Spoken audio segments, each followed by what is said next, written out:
ಎಲ್ಲರಿಗೂ ನಮಸ್ಕಾರ. ನಾನು ಆಮಗಿರಿ ಸೌಂದರರಾಜನ್. ಇವತ್ತು ನೀವೆಲ್ಲರಿಗೂ ಗೊತ್ತಿರುತ್ತೆ ನಿಮಗೆ ಮಾವಿನಕಾಯಿ ಚಟ್ನಿ ಮಾಡೋದು. ನಾನು ಇವತ್ತು ಒಂಥರ ಮಾಡಿದೆ, ತುಂಬ ಚೆನ್ನಾಗಿತ್ತು. ಅದ್ರ ಬಗ್ಗೆ ನಿಮಗೆ ತಿಳಿಸ್ಕೊಡ್ತೀನಿ. ಏನಂದರೆ, ಚೆನ್ನಾಗಿ ಒಂದು 2 ಟೇಬಲ್ ಸ್ಪೂನ್ ಬೇಳೆ ತೊಗೊಂಡೆ.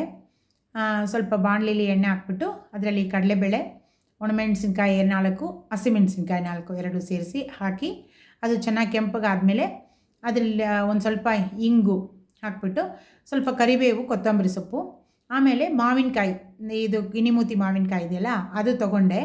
ಅದನ್ನು ಚೆನ್ನಾಗಿ ತುರಿದ್ಬಿಟ್ಟು ಚಿಕ್ಕದಾಗಿ ಕಟ್ ಮಾಡಿಕೊಂಡು ಅದನ್ನು ಹಾಕಿ ಸ್ವಲ್ಪ ಬಾಡಿಸಿ ಉಪ್ಪು ಹಾಕಿ ಅದನ್ನು ಸ್ವಲ್ಪ ಬಾಡಿದ ಮೇಲೆ ಚೆನ್ನಾಗಿ ಕಾಯಿ ತುರಿ ಇಷ್ಟ ಹಾಕಿ ಒಂಚೂರು ಬೆಲ್ಲ ಹಾಕ್ಬಿಟ್ಟು ಚೆನ್ನಾಗಿ ಎಲ್ಲ ಬಾಡಿಸ್ಬಿಟ್ಟು ಚಟ್ನಿ ಮಾಡಿದ್ದೀನಿ. ಅದು ಅನ್ನ ಕಲಿಸ್ಕೊಳ್ಳೋಕ್ಕೂ ಚೆನ್ನಾಗಿರುತ್ತೆ, ಇಡ್ಲಿ ದೋಸೆಗೂ ಚೆನ್ನಾಗಿರುತ್ತೆ, ಚಪಾತಿಗೂ ಚೆನ್ನಾಗಿರುತ್ತೆ. ನೀವು ಎಲ್ಲ ಮಾಡಿರ್ತೀರಾ, ಈ ಥರ ಮಾಡಿದ್ದೀರಾ, ಮಾಡಿ ನೋಡಿಬಿಟ್ಟು ನನಗೆ ತಿಳಿಸಿ.